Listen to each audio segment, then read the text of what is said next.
जय हिमालय जय भारत। हिमालय लोग यूट्यूब चैनल में आपका स्वागत है और मैं हूं डॉक्टर हरीश चंद्र लखेड़ा। इस बार चौहानों की बात करते हैं। मैं पहले भी हिमालय लोग यूट्यूब चैनल में उत्तराखंड के ब्राह्मणों, क्षत्रियों के अलावा रावत, नेगी, बिष्ट आदि जो प्रमुख जातियां हैं उन पर वीडियो दे चुका हूं। इस बार मैंने सोचा चौहानों पर सीडीएस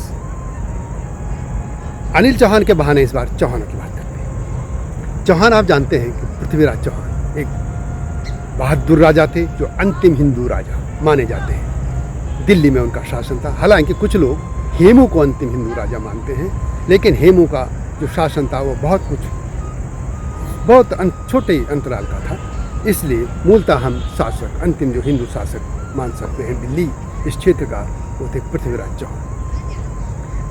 मुस्लिम आक्रांताओं के दिल्ली में कब्जा कर लेने के बाद चौहानों की जो धाराएं थी वे बिखर गई और उनमें से बहुत से लोग पहाड़ों की तरफ भी चले गए थे। वो हिमाचल भी गए और उत्तराखंड में गए। और एक समय तो ऐसा आया कि बहुत सी जो गढ़ियाँ थी गढ़वाल की, वो चौहानों के कब्जे में थी। गढ़वाल के जो प्रमुख जो गढ़ नरेश थे, छोटे छोटे जो गढ़ों के राजा थे, उनमें थे एक कप्पू चौहान, जिन्होंने अजयपाल जो गढ़वाल का एकीकरण करने के जिनको श्रेय दिया जाता है, उनके सामने झुकने के बजाय अपना सीट कटवाना स्वीकार किया था। तो इन्हीं चौहानों की वहाँ पे धाराएं चली और ये बहुत से उनके गढ़ होंगे हुए नरेश रहे। ये भी कहा जाता है कि चौहानों के जो बड़े भाई थे जो अश्व पे चलते थे, घोड़ों पे, वे थे असवाल। वे असवाल कहे गए। असवाल भी एक कहा जाता है कि आधा गढ़वाल असवालों का था, यानी वे बड़े थोकदार थे, बड़े पदों पे थे, इसे असवालों का था। और चौहानों को नंसवाल भी कहा जाता है। हालांकि कई बार असवाल कहते हैं कि वे चौहान नहीं है। अब शुरू बात करते हैं चौहान राजवंश से। संस्कृत अभिलेखों और ग्रंथों में इस राजवंश का नाम चहमान मिलता है। हिंदी और राजस्थानी अभिलेखों तथा ग्रंथों में चाहुआन, चौहान, चौहवान, चाहवान तथा चूहान आदि नामों का प्रयोग मिलता है। गोपेश्वर मंदिर की दीवारों पर मिले शिलालेखों में चौहान नाम प्रयुक्त हुआ है। निर्णयामृत नामक संस्कृत ग्रंथ में एक चक्रा यानी चक्रौता के चहमान राजवंश का बाहवान राजवंश के नाम से उल्लेख किया गया है। संभवतः यह माना जाता है कि उस कवि ने लोक भाषा में कि चाहुआन शब्द का संस्कृत रूप बाहुबाण माना है। उत्तराखंड के इंसाइक्लोपीडिया माने जाने वाले प्रसिद्ध इतिहासकार डॉक्टर शिव प्रसाद डबराल-चारण की पुस्तक जो उन्होंने उत्तराखंड के पूरे इतिहास पर पूरी सीरीज लिखी है, उनमें से एक पुस्तक में ये कहा गया है कि चहमान वंश की उत्पत्ति के संबंध में अनेक मत हैं। पृथ्वीराज रासो के अनुसार परिहार, चालुक्य और परमारों के समान चहमान भी अग्निवंशी थे। उनकी उत्पत्ति आबू पर्वत पर ऋषि वशिष्ठ के हवन कुंड से हुई थी। कुछ लेखकों ने चहमानों को इंद्र, चंद्र अथवा सूर्य वंश में उत्पन्न माना है। हवन कुंड से उत्पत्ति को अनुश्रुति के आधार पर कुछ विद्वानों का मानना है कि ये चारों जो जातियां थी, राजपूत जातियां, ये शकादि विदेशी जातियों की संतानें थी, जिन्हें ब्राह्मणों ने यज्ञ रचकर हिंदू धर्म में दीक्षित किया था। वैसे जो भारत के राजपूत हैं उन पर मेरी एक अलग वीडियो है और उसमें मैंने विस्तार से बताया है कि राजपूतों की जो 4 थेरियां हैं, जो सिद्धांत हैं, वो क्या हैं, वो अलग से आप उसको देख सकते हैं। मैं बात अभी सिर्फ चौहानों की बात कर रहा हूँ, और वो भी उत्तराखंड और हिमाचल के संदर्भ में। ये जो चारों अग्नि जो वंश जिनको राजपूत जातियां मानी जाती हैं, कुछ इनको ब्राह्मण जातियां भी मानते हैं। एक ये सिद्धांत है। सत्य क्या है, ये अलग अलग तरीके से लोगों ने उसको डिफाइन किया है, और अंतिम सत्य क्या है ये कोई नहीं जानता। लेकिन ये माना जाता है, वैसे अधिकतर लोगों का मत है कि ये जो हिंदू वर्ण व्यवस्था में क्षत्रिय थे उन्हीं के वंशधर हैं। बहरहाल हम बात करते हैं चहमानों की। दिल्ली में अंतिम शासक हिंदू जो थे वो थे पृथ्वीराज चौहान। गजनी का आक्रांता मोहम्मद घौरी लगातार भारत पर आक्रमण कर रहा था और वह कई बार पृथ्वीराज चौहान से युद्ध हारता रहा। कुछ लोग कहते हैं कि वो 22 बार हार गया था, परंतु ऐतिहासिक तथ्य एक या दो बार ही इस सबूत को मानते हैं। लेकिन जो भी हो, अंतिम बार उसने धोखे से उस समय पृथ्वीराज चौहान की सेना पर हमला किया था जब वे सुबह उठ भी नहीं पाए थे, और उसने धोखे से उनको युद्ध में हरा दिया और उनकी हत्या भी कर दी गई थी। इसके बाद जब पृथ्वीराज चौहान के राज का यहाँ अंत हो गया, तो उसके बाद ये जो दिल्ली में इस मुस्लिम आक्रांता थे, वे लगातार आसपास के राज्यों पर भी हमला करते रहे। खासतौर पर चौहान उनके निशाने पर थे। ये दिल्ली पे जब ये आक्रांताओं का शासन हो गया था, तो वो हत्याकांड करते थे, लोगों के घरों को आग लगा देते थे, पुरुषों की हत्या करके नारियों और बच्चों को बंदी बनाकर ले जाते थे। और यह उनकी पूरी जो इसकी मुस्लिम आक्रांताओं की हिस्ट्री इसी तरीके से पड़ी है। आप यदि उनकी हिस्ट्री देखें तो वे बुरी तरह से पुरुषों को मार देते थे और बच्चों को और नारियों को वो गुलाम बना के ले जाते थे, और फिर वे उनको आपस में बांट देते थे। तो इस तरीके से जब लोग देखते हैं कि इन तरह का जो इस पतित जीवन से जीने के बजाय या तो लोग आत्महत्या कर देते थे या फिर वे दूर दराज के इलाकों में चले जाते थे, क्योंकि उनके पास उस तरीके की शक्ति नहीं थी। तो इसी धारा में बहुत से लोग पहाड़ों की तरफ भी चले गए, हिमाचल भी गए और उत्तराखंड में भी, क्योंकि यहाँ पर पृथ्वीराज को पराजित करके मोहम्मद गौरी ने अजमेर और दिल्ली पर अधिकार कर लिया था। उसने हांसी, कोहराम, सुरसुती और सरहिंद के दुर्गों में भी अपनी सेना रखकर यमुना से पश्चिम के प्रदेश पर अपना शासन स्थिर कर दिया था। उसने भारतीय राज्य पर शासन का भार कुतुबुद्दीन को सौंपकर वह गजनी लौट गया था, वह उसका गुलाम था। कुतुबुद्दीन ने मेरठ और बरण यानी बुलंदशहर पर अधिकार करके गंगा यमुना द्वीप के उत्तरी भागों को भी अपने राज्य में मिला दिया था। और इसके बाद मोहम्मद गौरी ने बाद में कन्नौज के जो गढ़वाल नरेश जयचंद को भी पराजित करके वाराणसी तक के क्षेत्र पर अधिकार कर लिया था। और इस तरह वो पूर्व उन्होंने यहाँ पे लोगों को लूटा भी था, उनका धर्म कर्म सब भ्रष्ट कर दिया था। तो चौहान हो या और भी लोग, इन्होंने फिर हिमालय की जो तलहटी थी उनमें शरण लेना शुरू कर दिया था। हिंदुओं में साहस और वीरता की कमी नहीं थी।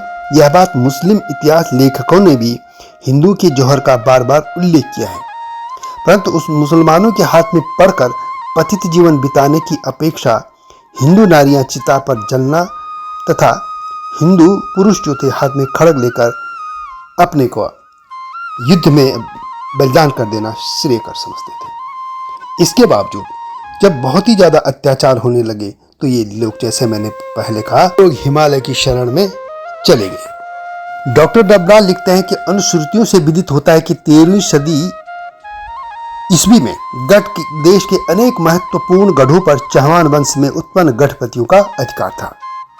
इन अनुश्रुतियों की पुष्टि के लिए वैसे तो कोई मुद्रा या अभिलेख, बहुत ज़्यादा पुरातात्विक सामग्री नहीं मिली, लेकिन गोपेश्वर मंदिर की दीवार पर लगे एक शिलालेख जिसमें चौहान उदयसी सिंह के पुत्र गोपाल ध्या यानी देव तथा भीमू सिंह का उल्लेख मिलता है। इस लिपि के अनुसार इनका जो समय या कालखंड पता चलता है या माना जाता है वो 16वीं सदी के आसपास ईस्वी जो है मानी जाती है। यहाँ पर चौहानों ने किस तरीके से यहाँ के गढ़ों पर अपना शासन स्थापित किया था, इस बारे में इतिहास में बहुत कुछ नहीं मिलता है। वैसे हिमाचल प्रदेश की बात करें तो एक धामी राज्य है वहाँ के राणा परिवार के अनुश्रुति के अनुसार उस परिवार का मूल पुरुष पृथ्वीराज चौहान का वंशधर था।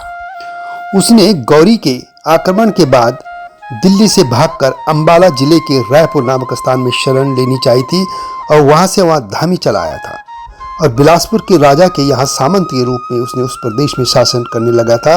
और संभवतः गढ़ देश के प्रमुख गढ़ों पर महत्वाकांक्षी चौहानों ने भी लगभग ऐसी परिस्थिति में अधिकार किया होगा। यानी तब वहां पर पहले कुलिंद और कत्यूरों का शासन था और उसी दौरान ये लोग भी चौहान लोग वहां चले गए थे। वैसे यह भी कहा जाता है कि पृथ्वीराज चौहान ने जब दिल्ली में शासन स्थापित किया था तो उन्होंने उत्तर की तरफ के जो राज्य थे उधर भी अपने सीमांत क्षेत्रों में अपने चौहान वंश के लोगों को नियुक्त कर दिया था और उनसे पहले यहाँ भी तोमरों का राज था।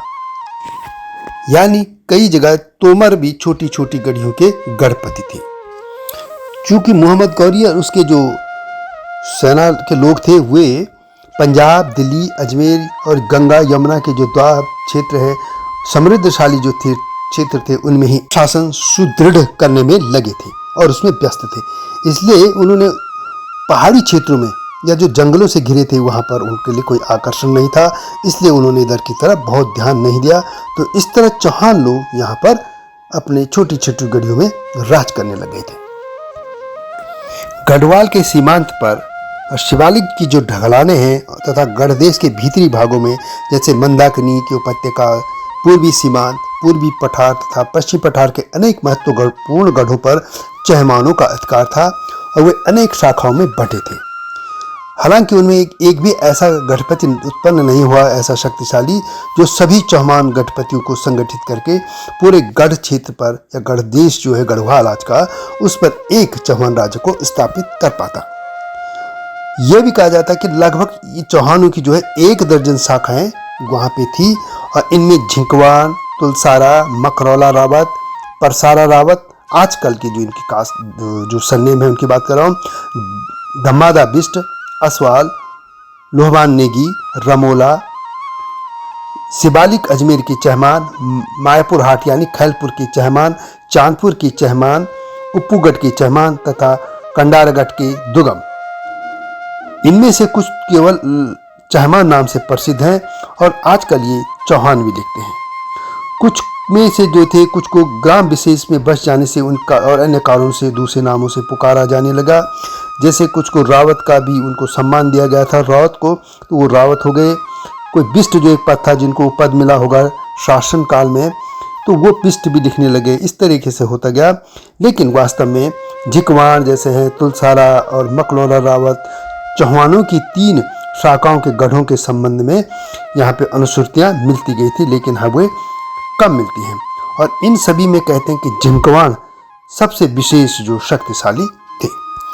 दक्षिणी जो सीमांत क्षेत्र है गढ़वाल का, उसमें इनका 3 तरह से यहाँ लेख मिलता है। एक तो शिवालिक और अजमेर के चौहान थे, दूसरा रतनगढ़ के धम्माना चहमान, कुजनी के ब्रह्मपुर के ऊपर स्थित रतनगढ़ की स्थिति बताई जाती जहाँ है।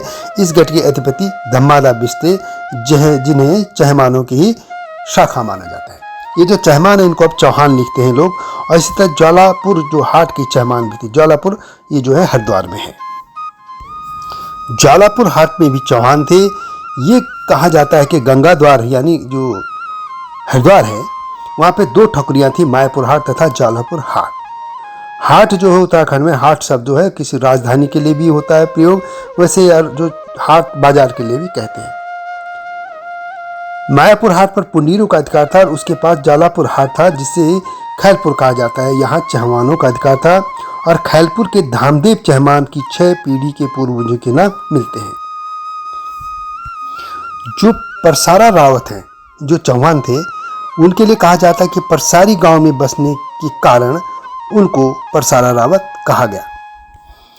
इसी तरह अलकनंदा जो नदी है, जो गंगा की एक धारा है, एक शाखा जिसमें भगीरथी और अलकनंदा मिलने के बाद देवप्रयाग में गंगा बनती है। तो जो अलकनंदा है उसके जो मध्यवर्ती पठार को पूर्वी और पश्चिमी 2 भागों में बांटा गया है, बांट देती है नदी। तो चौहानों ने इस पठार के दोनों भागों पर अधिकार कर लिया था और पूर्वी पठार पर असवाल चौहानों का आधिपत्य था। जैसे ही मैंने पहले कहा कि जो अश्वरोही थे, जो घोड़े पे चलते थे, उनको असवाल या अस्वार कहा जाता था। और चौहान को ननस्वाल भी कहा जाता। नन मतलब छोटा भाई, नन हिंद गढ़वाली में छोटे भाई को कहते हैं, छोटे को। और अस्वाल मतलब जो बड़ा भाई था वो घोड़े पे चलता था, तो अस्वाल।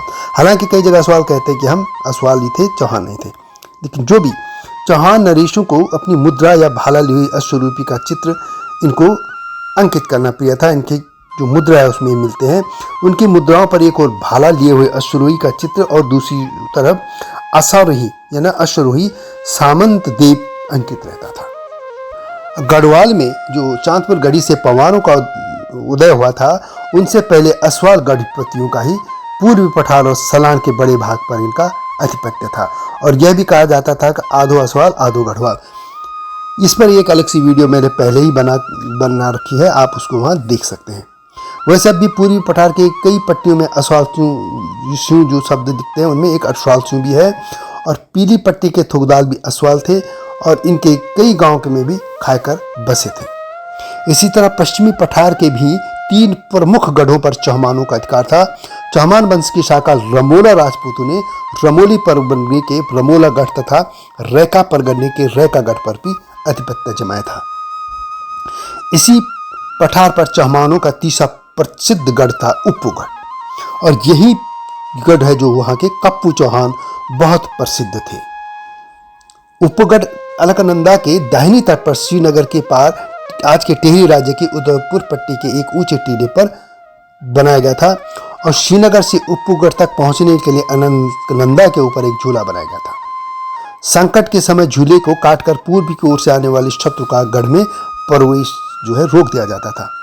उप्पूगढ़ पर चौहानों का अधिकार कब से हुआ यह तो नहीं मिलता है, लेकिन पवार नरेश अजयपाल ने जब पूरे गढ़वाल को एकीकृत किया था तो उन्होंने यहाँ भी युद्ध किया था, यहाँ भी हमला किया था।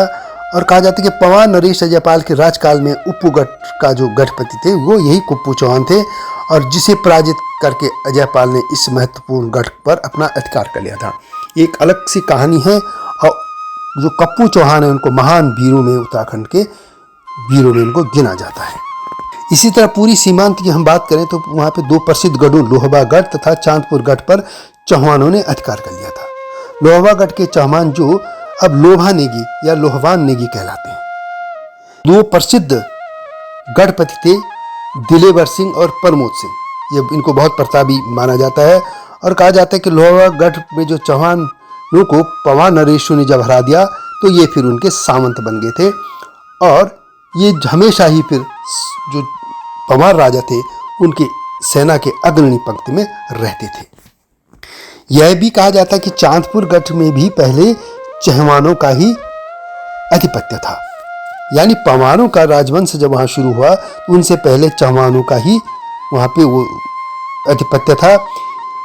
यह पिंडर इलाके में एक जो है एक अतागढ़ के दाहिने पट पर एक ऊंचे टीले पर यह गढ़ है, और यह कहा जाता है कि यहाँ पे पवार नरेशों के उदय से पहले इस जो चांदपुर गढ़ का गढ़पति जो थे वो भानु प्रताप थे, वो एक चौहानी थे।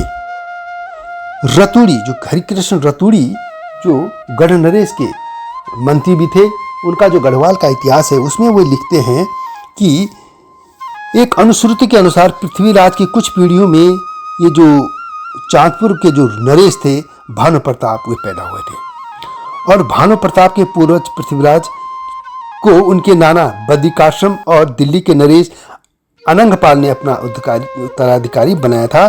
और इस अनुश्रुति के अनुसार आधार पर ही राहुल सांकृत्यायन ने भी भानु प्रताप को पृथ्वीराज चौहान के वंश में उत्पन्न माना था। भानु प्रताप गढ़ देश के जो तत्कालीन गढ़पति थे उनमें सबसे अधिक शक्तिशाली थे, और चांदपुर गढ़ के ही पास आदि बद्री मंदिर भी है, जिसे बद्रीनाथ के 5 मंदिरों में से जो है 5 उनके जो स्थान है 5 बद्री उनमें से एक माना जाता है।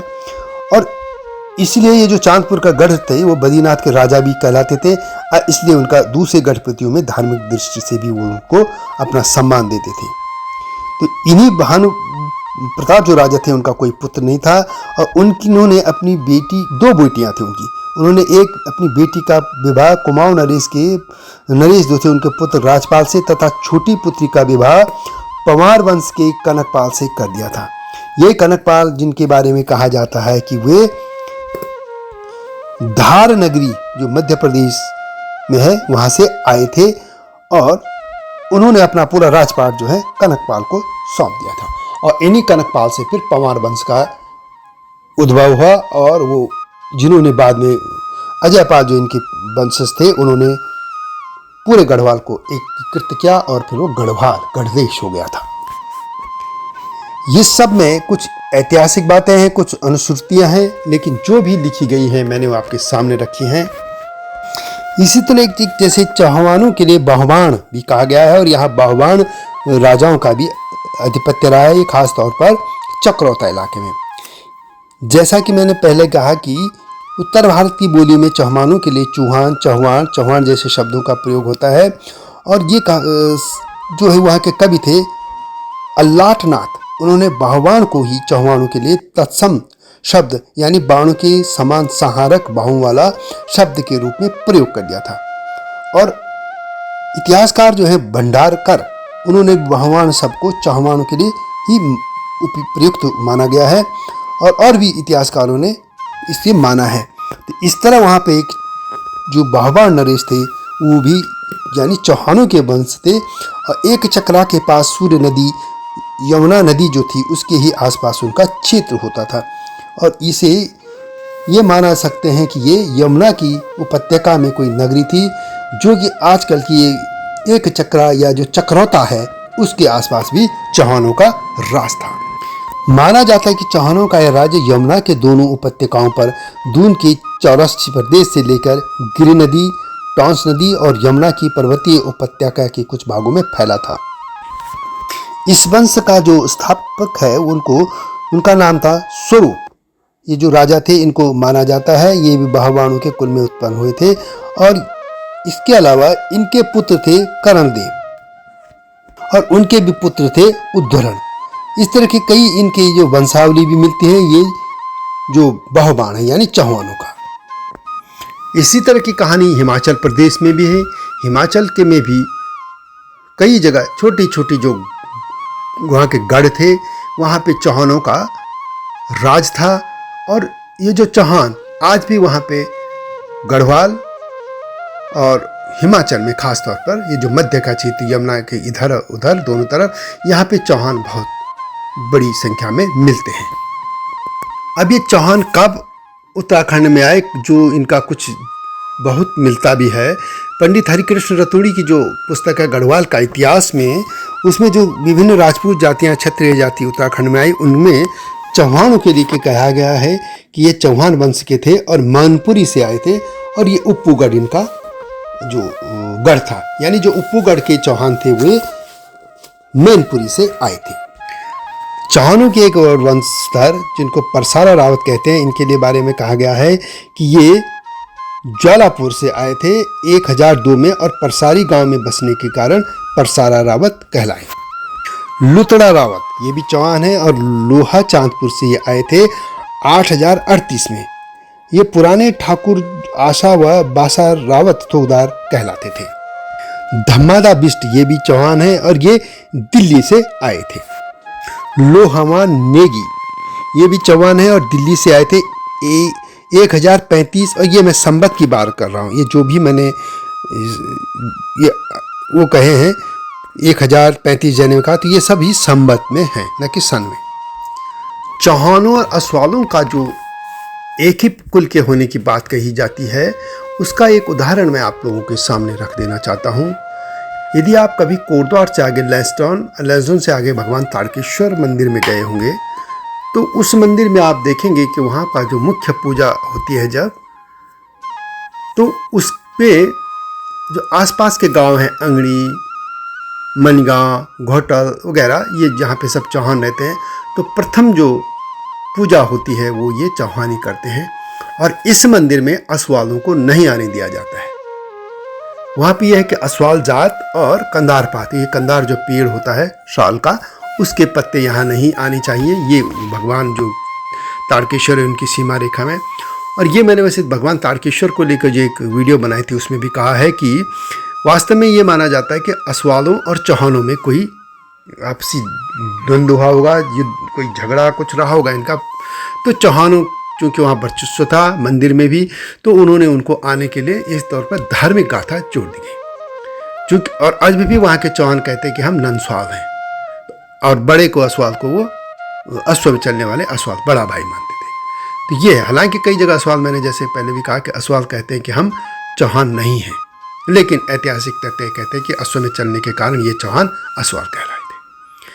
तो इस तरह की कई गाथाएं चौहानों के लेके हैं। और आज भी चौहान टाइटल को लेकर उत्तराखंड में बहुत से लोग हैं, हिमाचल में भी हैं। तो ये चौहानों की गाथा थी। और चौहान आज चूंकि भारत की सेना के सर्वोच्च पद पर हैं, तो इसलिए इसी क्रम में मैंने ये वीडियो बनाई। और भी बहुत से लोग चौहान हैं जो समाज में विभिन्न पदों पर हैं। तो यह थी उत्तराखंड के चौहानों की गाथा। यह वीडियो कैसी लगी कमेंट में अवश्य लिखें और हिमालय लोग यूट्यूब चैनल को लाइक और सब्सक्राइब करना न भूलना। हिमालय क्षेत्र के इतिहास, लोक भाषा, संस्कृति, कला, संगीत, धरोहर आदि को देश दुनिया के सामने रखने के लिए यह चैनल लाया गया है। अगली वीडियो की प्रतीक्षा कीजिए। तब तक जय हिमालय, जय भारत।